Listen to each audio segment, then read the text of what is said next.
Salut tout le monde, on se retrouve pour une nouvelle vidéo. Donc aujourd'hui on va au Gion Matsuri, donc qui se trouve à Kyoto, qui passe sur un tronçon comme on le voit derrière de la grande rue commerçante de la ville. Donc il fait une espèce de U de deux côtés en forme de cheval à cheval, j'ai envie de dire. Donc les soirées avant donc le festival ou le défilé plus précisément, il y a pas mal d'animations le soir. Donc déjà on peut voir les différents chars donc qui sont j'allais dire entreposés un peu partout dans les rues du quartier alentour.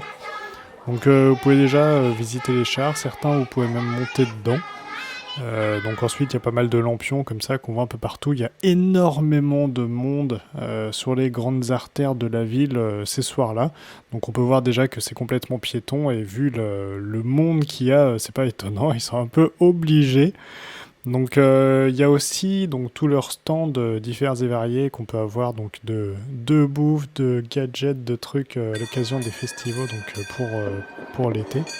Donc on a ce petit temple mobile là, qui joue de la musique, donc on a suivi sur la grande artère de la ville. Donc il s'arrête différents temples donc pour prier. Donc comme on le voit là, donc s'est arrêté pour s'incliner, faire la petite prière et ensuite repartir avec leur petit temple à travers les rues de la ville. Donc on peut aussi voir éventuellement quelques geishas si on va vers le quartier de Juan, donc de l'autre côté de la rivière. Donc déjà pour le festival, donc il a été créé et fêté donc depuis 1869. Donc il a été créé donc par rapport aux différentes catastrophes naturelles qui, à dire, secouaient le pays ou au moins la région à ce moment-là.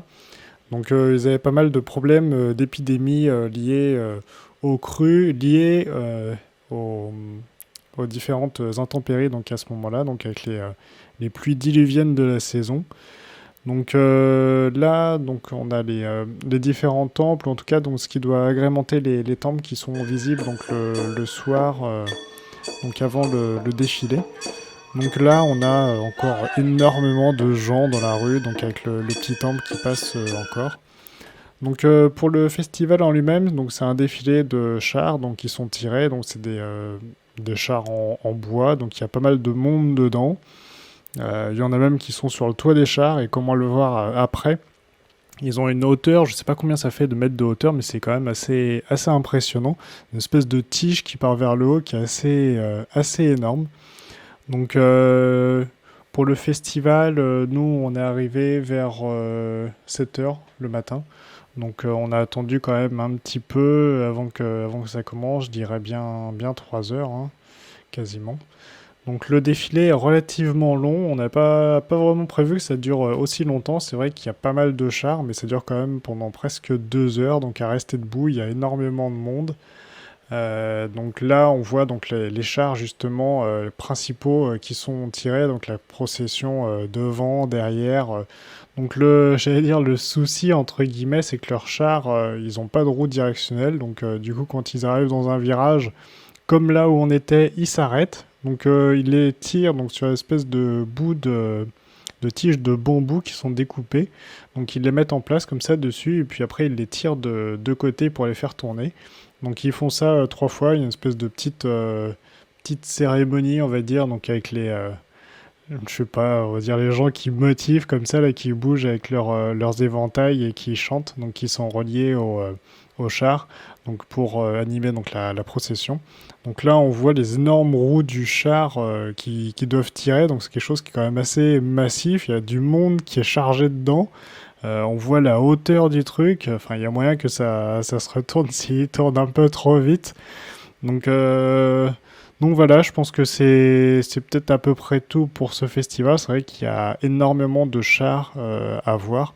C'est sur 2 week-ends différents, donc il y a deux processions différentes. Nous, on a les images donc là de la première procession. Donc on n'a pas refait la deuxième parce qu'on a été voir un autre festival dans le sud du Japon. Mais c'est vrai que à cette période-là, en juillet, il y a énormément de festivals donc à voir à droite à gauche. Donc c'est vrai qu'il faut un peu faire son choix et de toute façon, on ne pourra pas tous les voir, ça c'est clair. Donc là, la procession, c'est quand même à voir. Je pense c'est vrai que les chars sont assez impressionnants. Donc on a les grands, comme on a vu, mais aussi des petits qui défilent. Donc ils sont beaucoup plus légers et beaucoup plus petits. Donc J'allais dire, c'est plus facile à faire tourner. Ils n'ont pas besoin de passer 20 minutes à chaque fois pour faire le virage comme les grands chars. Donc on a, je sais pas, ces espèces de petits temples mobiles aussi en bois. Je sais pas exactement ce que c'était.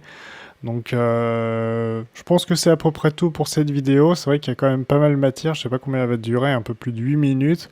Alors pourtant j'ai quand même essayé de découper au maximum donc les différentes parties. Mais c'est vrai que j'ai essayé de montrer vraiment tous les chars qu'on a vus. Globalement comment ça se passait. C'est vrai que là au spot où on était c'était plutôt bien placé parce qu'on les voyait tourner, donc du coup on avait bien le temps de les prendre en photo, on avait le virage. C'est vrai que si on est dans la rue commerçante, donc comme on voit derrière, en fait on a quasiment les chars toujours à l'arrêt parce que vu qu'il y a les autres devant qui sont en train de tourner, derrière ils avancent plus du tout, donc ils avancent une fois toutes les 20 minutes, un petit bout. Donc voilà, donc je pense que c'est à faire si vous pouvez. Faut arriver vraiment tôt parce que sinon il risque d'y avoir beaucoup de monde. En plus, il y a la police qui ferme certaines parties, donc c'est pas forcément très facile d'accès. Donc sur ce, je vous laisse, on se retrouve sur une prochaine vidéo. Salut, salut!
Si vous avez aimé cette vidéo, n'hésitez pas à vous abonner, liker ou partager. Vous pouvez également nous retrouver sur Twitter et également sur notre site pour lire nos articles.